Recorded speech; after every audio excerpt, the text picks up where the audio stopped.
전도를 하다 보면 참 다양한 사람들을 만납니다.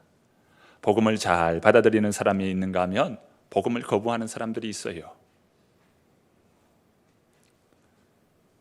복음을 받아들이는 사람이 있는가 하면 거부하는데, 이 거부하는 사람들 가운데는 심하게 모욕적으로 거부하는 사람들이 있습니다.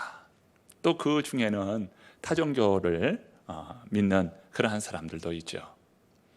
이 심하게 거부할 때 여러분 어떻게 합니까? 정중히 잘 그들의 말을 또 귀담아 들으면서 그들에게 참 주의 사랑으로 참 그리스도인이 어떤 사람들인가, 이것을 보여줄 필요가 있습니다. 그래서 정중히 때로는 대하는 것이 참 필요한데, 주님께서 복음 전도자에게 주시는 말씀이 있죠.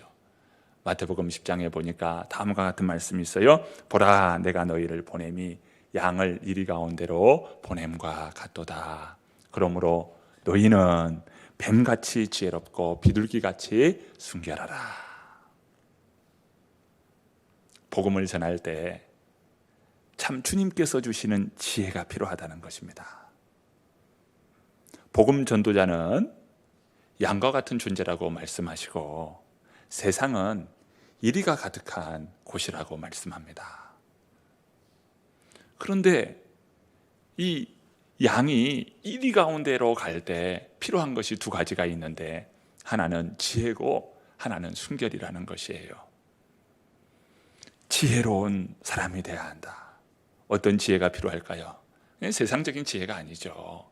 성령께서 주시는 성령의 지혜가 필요하다는 것입니다. 그리고 전도자로서 순결이라는 거예요. 전도자가 사탄의 유혹에 빠지고 죄 가운데 머물러 있을 때 전도자의 사명을 감당할 수 없잖아요. 그러므로 전도자는 순결하라고 주님께서 말씀하시는 겁니다. 우리 모두는 복음 전도자예요. 주님께서 우리를 부르실 때 복음 전도자로, 주님의 제자로 불러주셨습니다. 우리가 복음을 잘 감당해야 하겠습니다. 오늘 말씀을 보면 복음 전도자인 바울을 만나게 됩니다. 바울은 이 주님의 계시를 받고 이제 아시아 땅에서 유럽 대륙으로 넘어가게 됩니다. 배를 타고 유럽 대륙으로 넘어가는데 첫 번째 도착한 곳이 네아폴리라고 하는 지역이었습니다. 이 네아폴리에 당도하여 그는 배에서 내려서 곧장 그 네아폴리로부터 이 10km 떨어진 빌립보라고 하는 지역에 이제 이동합니다. 갈 때는 이제 도보로 가는 거예요. 10km를 여장을 다 꾸려서 이제 도보로 가는 것입니다. 도착할 때 이제 끼니를 해결해야 하고요. 머물 숙소를 잡아야 합니다. 그리고 숙소를 잡아서 여장을 푸는 겁니다. 아주 급하게 지금 이동하고 있는 것이에요. 모든 일정이 급하게 이루어지고 있습니다. 그러는 가운데 복음을 어디서부터 전해야 되는가? 복음 전함에 거점이 필요했어요. 그런데 12절 말씀에 보면은 그들은 어디에서부터 복음을 전해야 할지 거점을 찾지 못하는 것입니다. 그들은 배했어요. 그러는 가운데에 안식일이 된 것입니다. 자, 본문 13절의 말씀을 함께 읽어봅니다. 읽습니다. 안식일에 우리가 기도할 곳이 있을까 하여 문밖 강가에 나가 거기 앉아서 모인 여자들에게 말하는데, 바울 일용은 기도할 곳을 찾았습니다. 그러는 가운데 함께 강가에 나갔다고 말씀합니다. 지금 바울은요, 주님께서 보여주신 환상을 보았습니다. 마케도냐 사람들이 손짓하면서 우리를 와서 도우라라고 하는 환상을 보았습니다. 바울은 그 환상의 의미를 이 마케도냐로 건너가서 그들에게 복음을 전하라 라고 하는 주님의 뜻이구나 라는 것으로 그 환상을 이해했습니다. 자, 그렇게 해서 빌립보라고 하는 도시에 온 거예요. 그런데 어디서부터 복음을 전해야 할지 알지 못하는 가운데에 있었습니다. 빌립보는 큰 도시였죠. 그 도시에서 복음을 전하려 하는데 그 도시의 신전들, 웅장한 건물들, 이런 것들을 지켜보면서 그들은 그러한 도시에서 압도되었어요. 도대체 어디를 중심으로 해서 복음을 전해야 하나. 그런 가운데 안식일이 되었는데 이 안식일 때 그들은 기도할 곳을 찾았다라고 말씀합니다. 주로 복음을 전할 때 바울은요, 기도할 곳을 찾은 것이 아니라 주로 회당을 찾았습니다. 회당에는요, 유대인들이 있고 또 유대교로 개종한 이방 사람들이 있었어요.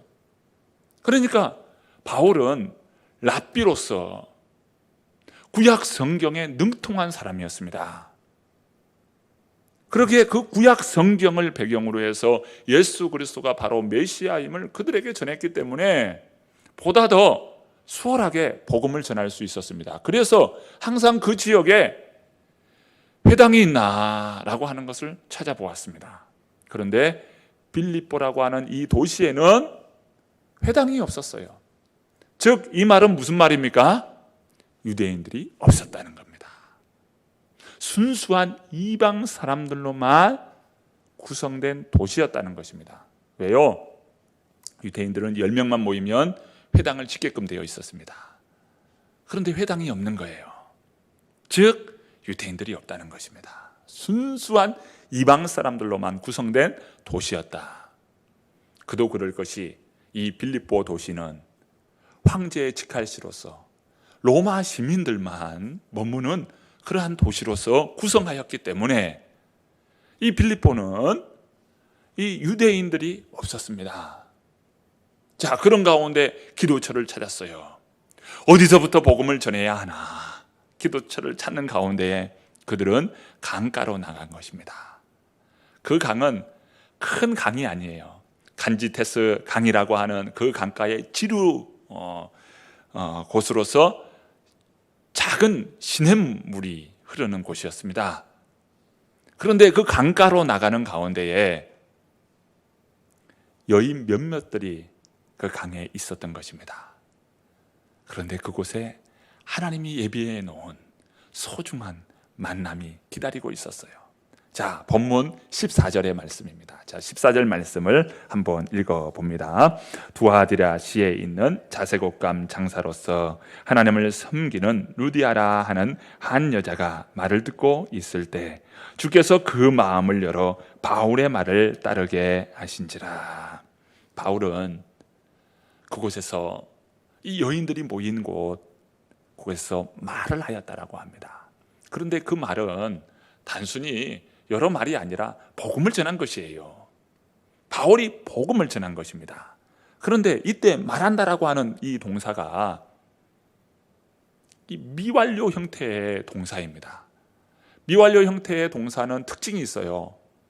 미완료, 완료되지 않았다. 즉, 그 행동이나 어떠한 모습들이 계속 이어지고 있다는 거예요. 그게 미완료 형태의 동사 특징입니다. 그런데 말하고 있는 그 말이 미완료 형태이니까 말이 계속해서 이어지고 있다는 거예요. 즉 무슨 말입니까? 복음을 계속해서 전하였다는 것입니다. 예수 그리스도의 탄생과 예수 그리스도의 사역과 예수 그리스도의 순환 십자가, 그리고 예수님의 부활, 다시 오실 심판주로서의 예수 그리스도, 그 예수님의 복음을 그들에게 계속하여 전한 것입니다. 그런데 그 말을 듣는 여인들 가운데 두아디라 출신의 한 여자가 있는데 이 사람은 장사를 하는 그런 여인이었어요. 여자 사업가였습니다. 그 사람의 이름이 루디아라고 하는 사람입니다. 이 여자가 그 말을 듣고 있었어요. 그런데 이 여자는 평소 하나님을 섬기는 자라고 말씀하고 있어요. 우리가 사도행전 10장을 보면 이방인이면서 백부장인 고넬료가 나오죠. 그 고넬료는 하나님을 경외하는 자였다라고 말씀합니다. 그러나 예수 그리스도 복음에 대하여 깨닫지 못하는 사람이었어요. 바로 이 루디아가 마치 로마의 백부장이었던 고넬료와 아주 유사합니다. 이 여자는 하나님을 섬기는 사람이었지만 그러나 예수 그리스도를 알지 못하는 사람이었어요. 그런 그에게 바울이 말을 할 때에 그가 바울의 말을 들었다라고 말씀합니다. 이 14절 중간 부분에 보면 루디아라 하는 한 여자의 말을 듣고, 여자가 말을 듣고 있을 때 이렇게 표현하고 있죠. 여기에서 이 듣는다라고 하는 이 동사 형태도 마찬가지로 미완료 형태로 되어 있어요. 무슨 말입니까? 듣는데 처음부터 끝까지 경청하여 주의하여 들었다는 거예요. 이게 미완료형입니다. 그러니까 중간에 듣다가 만 것이 아니라 계속하여 듣고 있다는 것입니다. 바울의 설교는 참 긴 설교예요. 우리가 바울의 여러 서신들을 보게 되면 바울의 그 논리와 바울의 그 설교 형태를 보면 아주 긴 설교였다는 것을 알 수가 있어요. 바울은 복음을 조목조목 아주 심도 있고 깊이 있게 조목조목 설교를 했어요. 그러다 보니까 설교가 긴 설교인 것입니다. 우리 새로남교회 설교는 그렇게 길지 않은 설교예요. 제가 처음 원고를 쓸 때는 얼마나 이 분량이 긴지 몰라요. 그런데 그것을 여러 번에 걸쳐서 탈고하고 축소합니다. 그러면서 딱 축소할 때는 제가 정한 분량 안에 딱 들어오도록 해요. 설교가 그렇게 긴 설교가 아닙니다. 그러나 바울의 설교는 길었어요. 그 설교를 그 두아디라시에 이 옷을 파는 바로 이 루디아가 그 말을 듣고 있는 겁니다. 그가 어떻게 하여 바울의 이 말을 집중하면서 듣고 있었을까요? 주의 말씀이 어떻게 그렇게 집중하여 들을 수 있었을까요? 이게 듣는 것이 참 중요한데요. 듣는다고 다 듣는 게 아닙니다. 오늘 이 시간에도 여러분 눈을 크게 한번 뜨십시오. 다 말씀을 듣는다고 해서 다 듣는 게 아니에요. 집중하여 들어야 하는데 그 집중하여 들리는 그것이요, 내가 들어야지 해서가 되는 것이 아니라 오늘 말씀을 보세요. 이 하반절 보시면 14절 하반절, 주께서 그 마음을 열어 바울의 말을 따르게 하신지라. 무슨 말입니까? 주의 말씀을 들을 때에 주님께서 그 말씀이 들리도록 내 심령 안에 주의 역사가 일어나야 한다는 것이, 그럴 때 주의 말씀이 들리는 것입니다. 여러분, 주님께서 우리의 심령을 열어 주의 말씀 듣기에 합당한 심령 되도록 도와주고 계심을 믿습니다. 이 루디아는 처음부터 끝까지 경청했어요. 그런데 여기에 보면 이 루디아를 설명하는데 두아디라 출신의 사람이었다라고 말씀합니다. 루디아는 두아디라시의 출신 여자였어요. 이 두아디라는 고대의 리디아 왕국에 해당하는 그러한 도시입니다. 그러한 주예요. 리디아 왕국, 여러분 뭐 세계사 역사 가운데 한 번쯤 들어볼 만한 그런 이름인데, 이 리디아입니다. 리디아 왕국에 해당되는 두아디라예요. 그러니까 루디아, 이 리디아, 이것은요, 이 루디라고 하는 이름은 별명일 가능성이 있어요. 저 사람은 고대의 루디아, 바로 리디아 왕국의 그런 출신의 사람이다. 그래서 루디아다, 별명일 가능성이 있습니다. 그런데 이 두아디라는요, 이 자색 옷감을 만드는 최고의 기술이 그 두아디라에 있었어요. 당시 이 자색 옷감을 만드는 최고 품질, 그것을 꼽으라 그러면 바로 두 아들이라 생산품이었습니다. 최고의 품질이었어요. 그도 그럴 것이 두 아들이라는 지금의 터키 아시아 대륙에 해당되는 지역이고요. 이 빌립보는 유럽의 그 로마의 치칼시입니다. 유럽 대륙에 있어요. 여자로서 이 대륙을 넘나들면서 장사하고 물건을 파는 사람이니까 그 수완이 얼마나 뛰어났겠어요. 나라를 바꿔가면서 무역하고 나라를 바꿔가면서 그 물품을 파는 그런 사람이었다. 대단한 사업가입니다. 보통 사업가가 아니에요. 더군다나 최고의 품질이에요. 왜 최고의 품질일까요? 바로 빌립보시가 로마 황제의 직할시로서 로마 시민들만 거주하도록 되어 있기 때문에 이곳에는 부유층, 귀족층, 왕족이 있는 그러한 도시입니다. 그러한 사람들이 이 시민들로 구성되어 있는 거예요. 그러니까 이 조그마한 어떤 시장에서 물건을 파는 그 정도가 아니라 요즘 말로 하면 명품관, 그런 관에서 판매되는 그러한 상품들을 이 사람들은 취급했기 때문에, 그 시민들은 그러한 물품들을 구입하며 썼기 때문에 바로 이 루디아가 최고의 품질인 자색 옷감을 그 빌립보시에서 팔았던 것입니다. 이 자색 옷감은요, 이 보통 서민들이 쓸 수 있는 옷감이 아니었어요. 귀족과 왕족 그리고 부유층만이 쓸 수 있는 옷감이었습니다. 요즘도 이태리 명품 그런 옷감들은요 수백만 원씩 합니다. 그 옷감 자체만. 그것으로 옷을 만들면 수천만 원이 되는 거예요. 그 브랜드 하나에 사람들은 그러한 옷을 입고 또 옷을 활용합니다. 바로 이 루디아가 그런 일들을 맡아서 하는 아주 이 사업가로서 보통 사업가가 아닌 여자 사업가였다는 것입니다. 여기에서 볼 수 있듯 루디아는 그러니까 부유층과 상대하면서 본인도 부유층 상류 계급에 해당되는 사람이었다는 것이에요.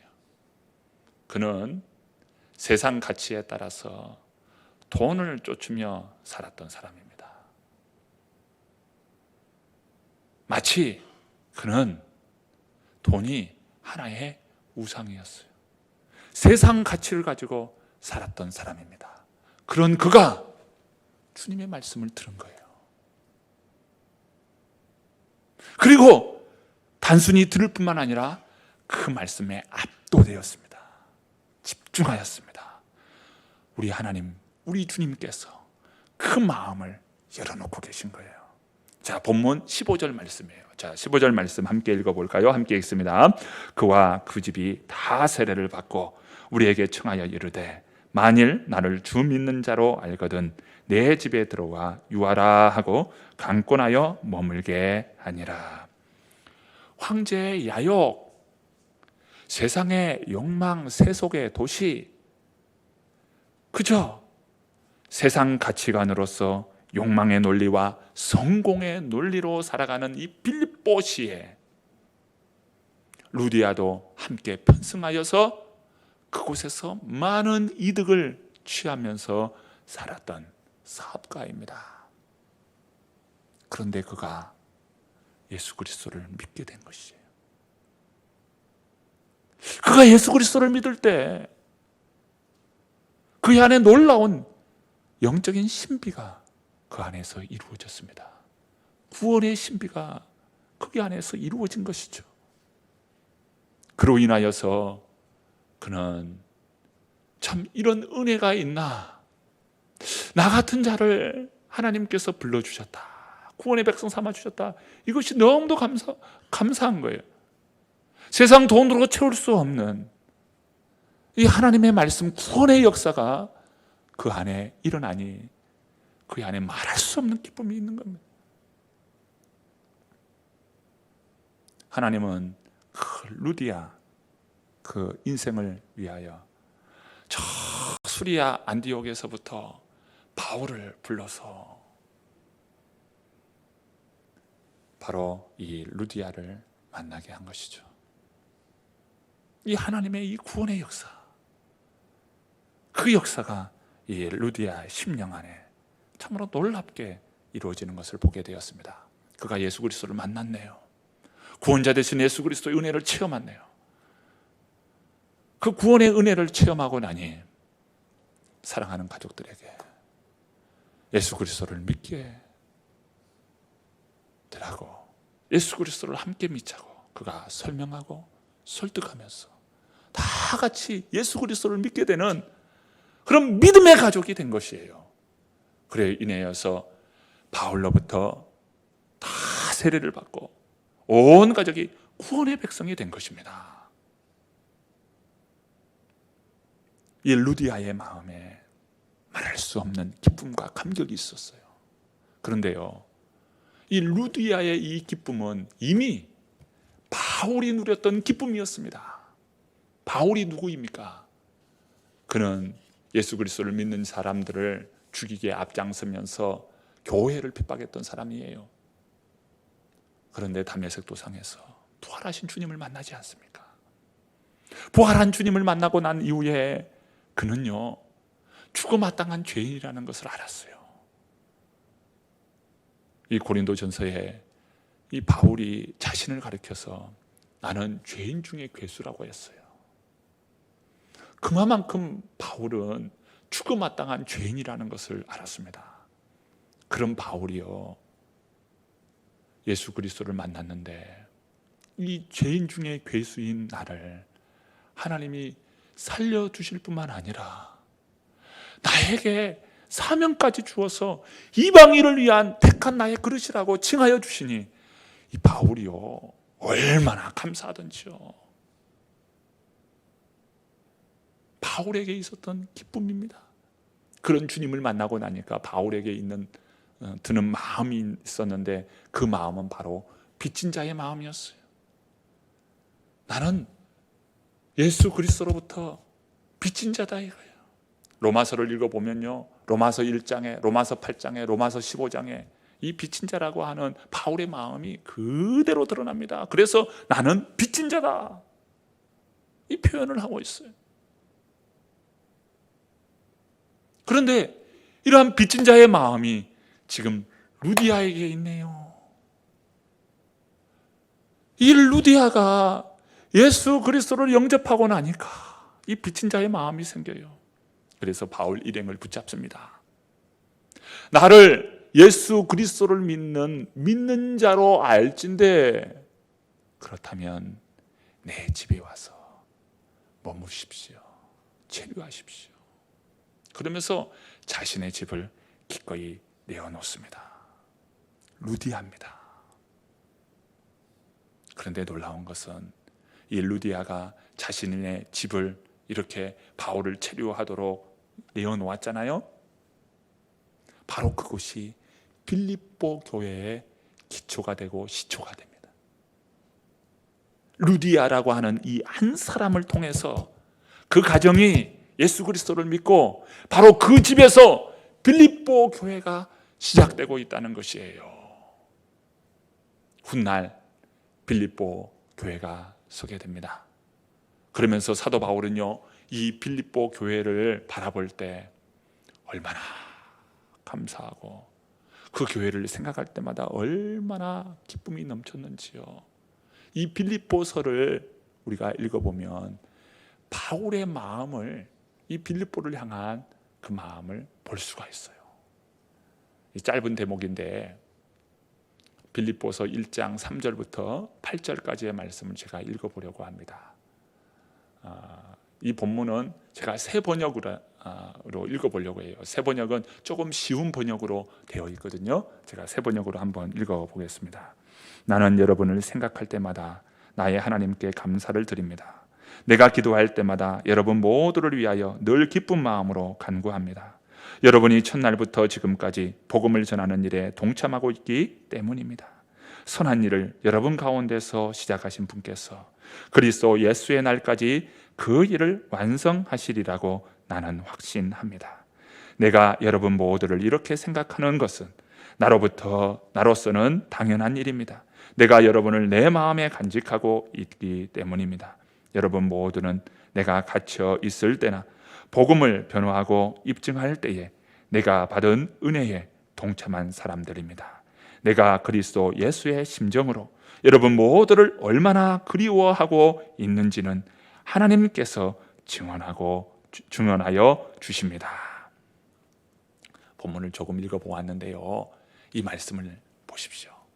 바울이 빌립보 성도들을 생각하면서 얼마나 감사해하고 감격해하고 기뻐하고 있는지요. 이 빌립보 교회 성도들은 그런 성도들이었어요. 그런데 이 빌립보서를 쓰고 있는 바울은 지금 어디에 있을까요? 바로 로마 감옥에 있습니다. 로마 감옥에 있으면서도 빌립보 교회 성도들을 생각하면 그렇게 감사하고 기쁠 수가 없는 거예요. 그 안에 누가 있습니까? 루디아가 있고 그의 가족이 있습니다. 오늘 이 시대에 루디아와 그 가족은 누구입니까? 누가 루디아이고 누가 루디아의 가족입니까? 저는 우리 교회 성도님들 한 분 한 분들을 손꼽아 보았어요. 손꼽아 볼 때 보니까 다 루디아와 같은 그런 분들이라는 생각이 들어졌습니다. 우리 성도님 한 분 한 분들은 다 루디아와 같은 분들이 예수 그리스도를 영접하고 주님을 믿게 되고 주님을 믿는 그 믿음이 얼마나 귀하고 감사한지 그 기쁨 안에 있는 성도들이요. 루디아 그 마음이 바로 우리 성도님들의 마음이라는 것을 알게 되었습니다.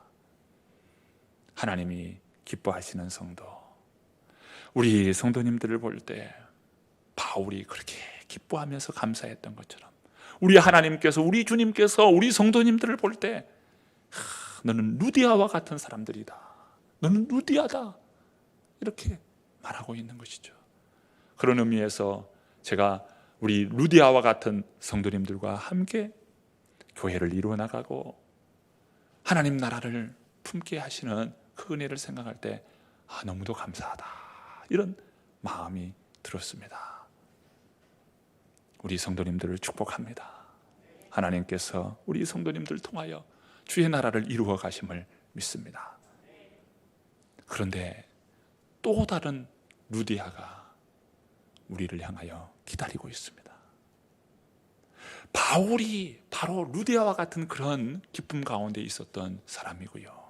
바울이 변하여 이제 복음을 감당하는 사명자가 되어서 복음을 전할 때 또 다른 루디아를 만나게 되지 않습니까? 이 루디아를 통해서 또 다른 루디아가 준비돼요. 그래서 오늘 우리가 복음을 감당할 때 하나님께서 예배해 놓은 사람, 준비시켜 놓은 사람, 루디아가 있다는 거예요. 오늘 우리들은 다 그리스도의 증인들입니다. 복음을 감당하는 그리스도의 증인들이에요. 우리를 통해서 기다리는 루디아가 있습니다. 우리가 다 주의 복음을 감당함으로 또 다른 루디아를 세워나가는 복된 역사가 있기를 바랍니다. 한 주 동안도 믿음 안에서 승리하며 주의 나라의 풍성함을 누리는 복된 성도님들 되시기를 간절히 축복합니다.